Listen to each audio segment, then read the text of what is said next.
Today on Public Eye News, we prepare for more outages in the Upper Peninsula, and later we take a look at reactions of the State of Union address. Erica Flint will have our weather forecast, and Max Stevens updates us on the latest trades in the NBA. Hi, I'm Grant Lukens. I'm Mason Wallace. Welcome to Public Eye News.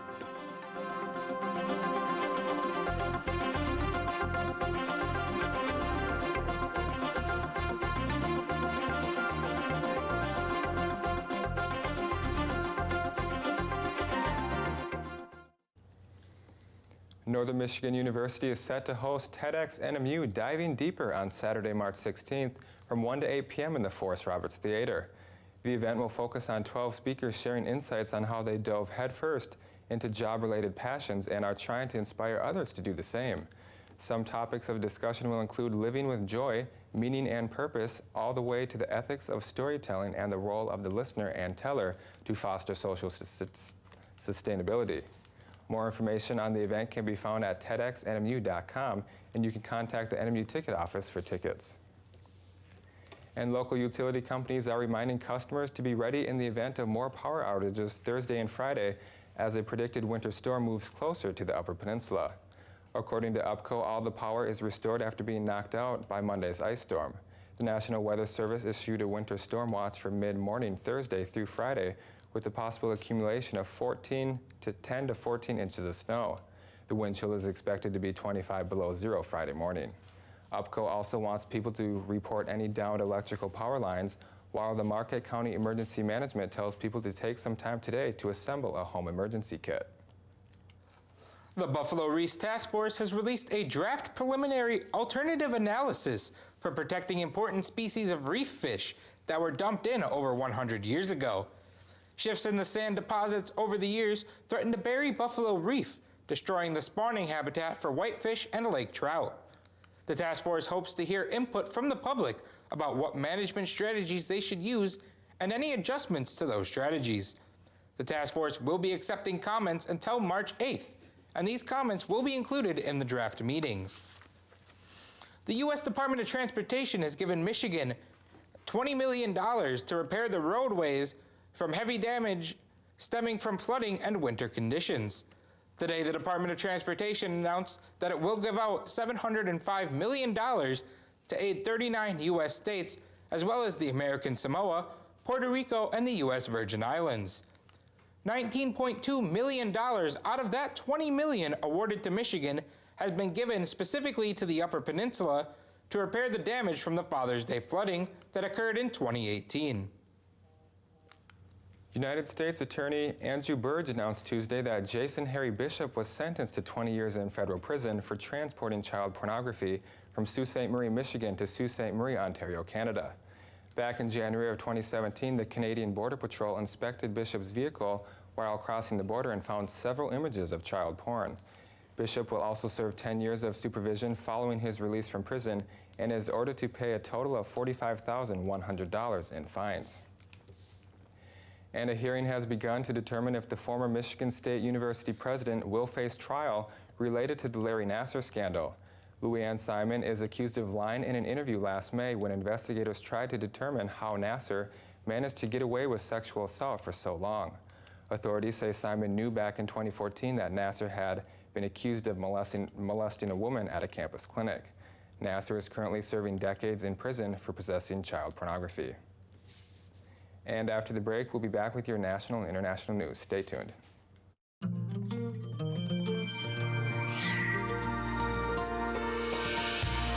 Hi, I'm Joseph Rosendo. Join me on TravelScope as I journey through South Korea in search of ancient roots, national treasures, and cultural connections in history, food, and sport.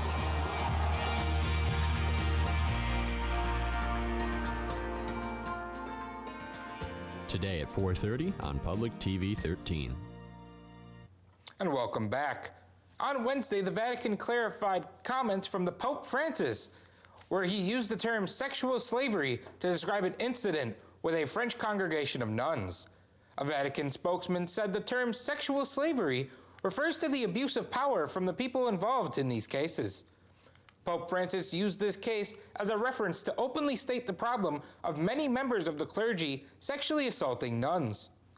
These nuns are then forced to either abort the children or have children that the priests won't recognize as their own.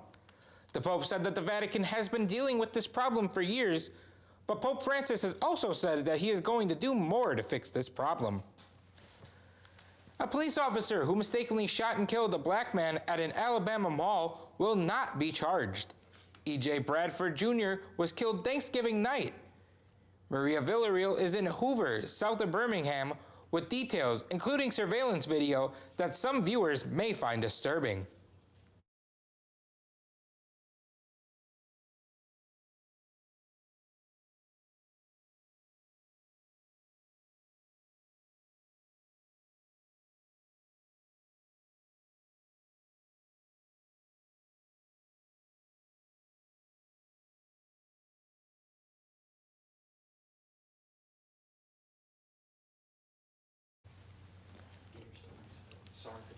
The political crisis continues to escalate in Virginia as the Democratic Attorney General Mark Herring admitted to putting on blackface when he was in college in the 1980s. As Governor Ralph Northam's career is in question, Herring issued a statement saying he put on brown makeup and a wig to look like a rapper as a 19-year-old in the University of Virginia. On top of everything else, Democratic Lieutenant Governor Justin Fairfax has been confronted with uncorroborated allegations of sexual misconduct as far back as 2004.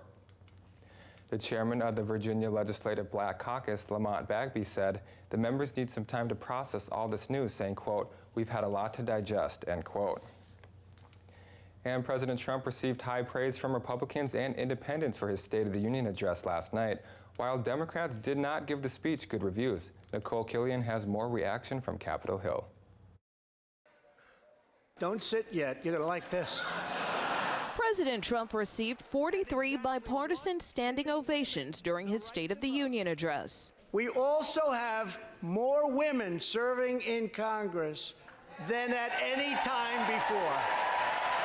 A majority of viewers said they approved of the president's speech in a CBS News poll, with only Democrats expressing strong disapproval. We got 10 minutes about the border wall and illegal immigration. We got one sentence about some of the boldest and more visionary aspects of the speech. Some Democrats took particular issue with a line in the speech seemingly tying the country's economic success to ending congressional investigations. An economic miracle is taking place in the United States, and the only thing that can stop it are foolish wars, politics, or ridiculous partisan investigations. Democrats said the investigations are constitutional. I took it that the president's scared. We've always had Congress do oversight over the executive branch. That's how the founding fathers set it up. Vice President Mike Pence defended the president's position in an interview with CBS Evening News anchor Jeff Glor. Congressional oversight is a part of the checks and balances of our system, but isn't he saying that can't happen, though? well, what the president referred to last night was partisan investigations. 5 congressional committees are investigating Russian interference in the 2016 presidential election and possible collusion, as is special counsel Robert Mueller. Nicole Killian, CBS News, Capitol Hill. The last episode of The Young and the Restless, featuring actor Christoph St. John, will air today on CBS. The actor who played Neil Winters, a struggling alcoholic and a ladies' man, passed away at the age of 52, and his death is still under investigation by the medical examiner. St. John has played Winters since 1991 and has earned 9 daytime Emmys. And after the break, we'll be back with your weather and sports. Stay tuned.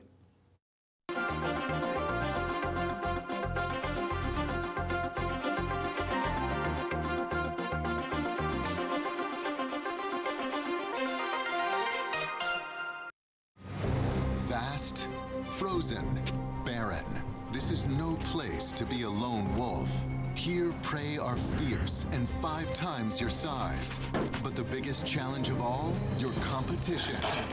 To succeed, you need family, a pack, where the bonds of love and loyalty are strong.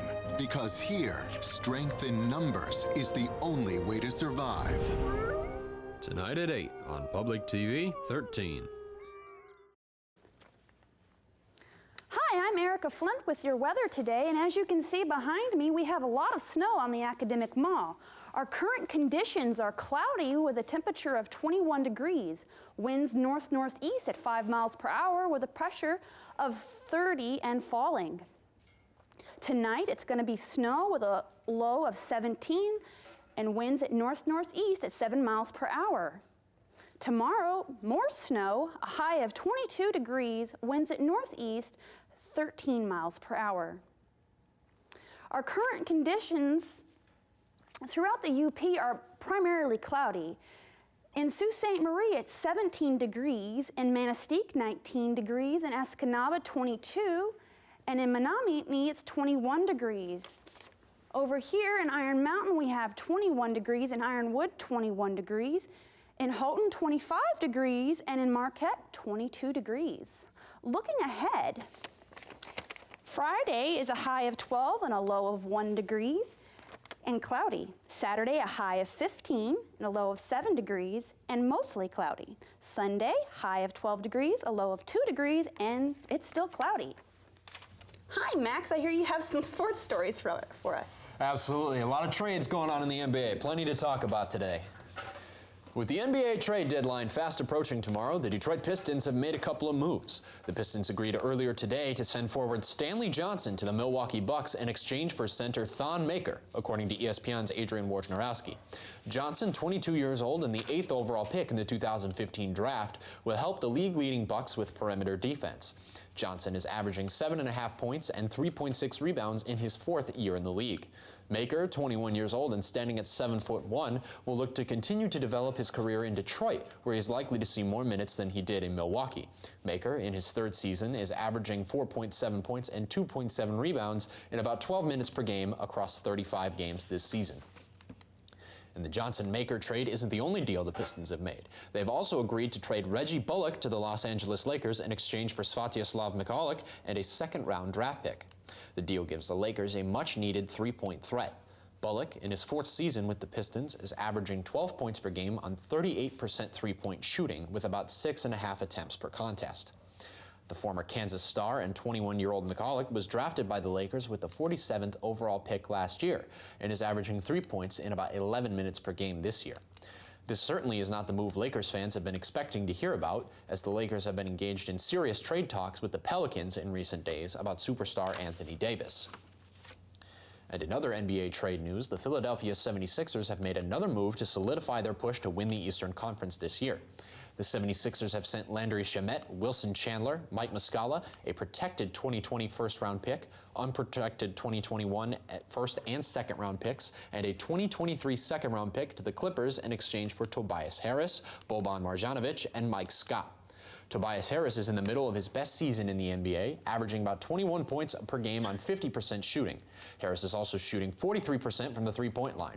Harris will be a free agent come this summer, and Sixers GM Elton Brand said in a statement today that the organization plans to be aggressive in signing him to an extension when that time comes. Well, Grant, a lot of trade rumors coming out of New Orleans surrounding Anthony Davis, but I hear you have a different story coming out of New Orleans for us today. That's right. New Orleans police say a man entered a fast food spot with the intent to dip in some cash, but instead he only stole some fried chicken. The man entered the Popeyes and tried to steal from the register, but when the drawer went open, he stole an order of chicken and fled out the door. Police later arrested Philip Lee for the attempted robbery. The judge set Lee's bails at $13,500 on 1 count of robbery and 1 count of battery. But that's all the time we have. Tune in tomorrow for more Public Eye News. The